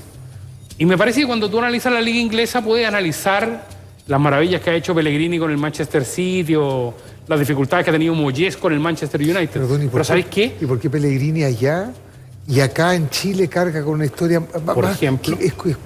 Sí, pero además Pellegrini dirigiendo un equipo, dirigiendo su segundo equipo de jeques árabes, financiado por el dinero de los petrodólares. ¿Le pasará algo a Pellegrini cuando sabe de dónde sale la plata para generar esa, o cómo se vinculan los dirigentes con el resto de la hinchada? Hay una liga que es fantástica hoy, que es la inglesa, pero a mí me apasiona por lo que pasa en la cancha. Pero me apasiona muchísimo más por lo que está pasando fuera de la cancha, en el país donde los hinchas son más violentamente expresivos en virtud del fútbol que les interesa.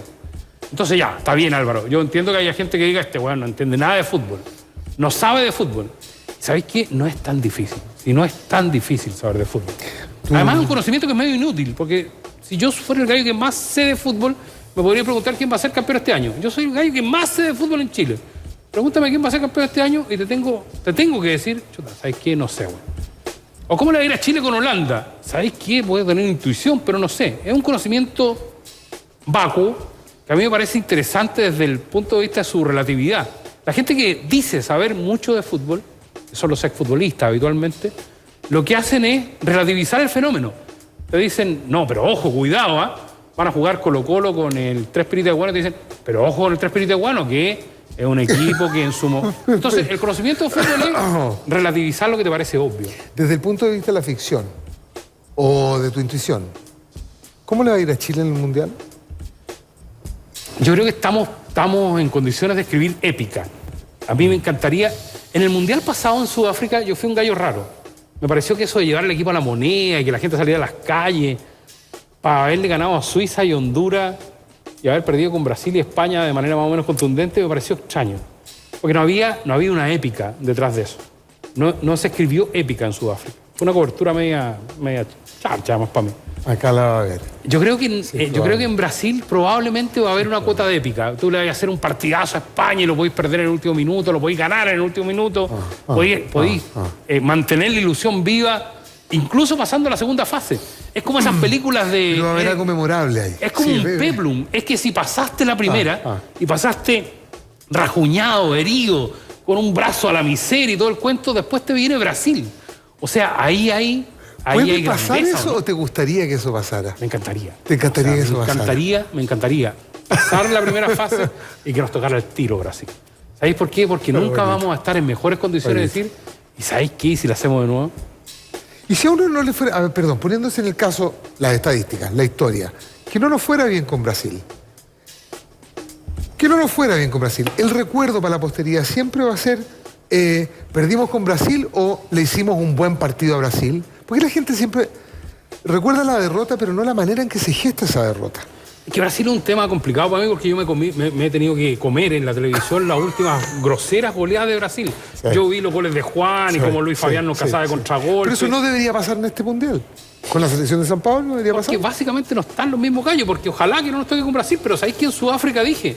¿Sabes que va a aparecer Robinho, nos va a hacer un gol? ¿Sabes que es inevitable que Juan no haga un gol de cabeza? Y le apuntaste. Marcelo Bielsa ha visto 80.000 videos de Brasil y Juan no va a hacer un gol de cabeza. Y cuando Juan no hace un gol de cabeza, digo, ¿sabéis que no hay que saber tanto de este momento? Ya, pero ya dijo, va a haber épico en el Mundial del 2014 en Brasil. Claudia, ahí estamos, la receta del abuelo. ¿Cómo está? ¿Todo bien? ¿Cómo estás? Aldo Rómulo Schiapacase, cambiazo. PF, desde 1903, la receta del abuelo. Y la receta de cada noche, esperemos que se dé acá, pues, el Más Vale Tarde. Le queremos agradecer a don Aldo Rómulo Alejandro Schiapacase, cambiazo, por habernos acompañado. Muchísimas gracias, Aldo. Álvaro. Felicidades. Que esté muy bien, que tenga un gran año. Muchas gracias. Que les vaya muy bien, ¿eh?